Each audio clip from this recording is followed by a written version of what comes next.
Hi hi friends.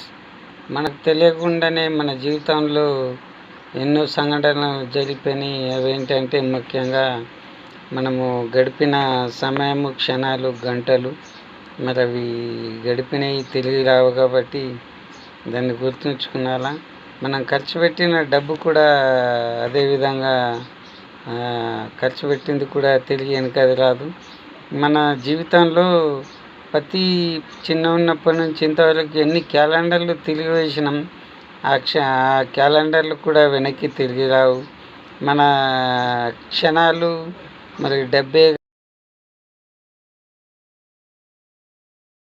కానీ మనకు తిరిగి రావు కాబట్టి మరి మనం చదువులో కూడా ఎంజాయ్మెంట్ కూడా రాదు కాబట్టి ప్రతి వచ్చి మరి టైమే కానీ గడిచిన టైం కానీ ప్రతి ఒక్కటి కూడా ఎంజాయ్ చేస్తూ మంచిగా అభివృద్ధి చెందుతూ మరి మనం ఫలాన్ని పొందే వారంగా ఉండాలనేసి ఆశిస్తున్నాను. జై హింద్, జై భారత్.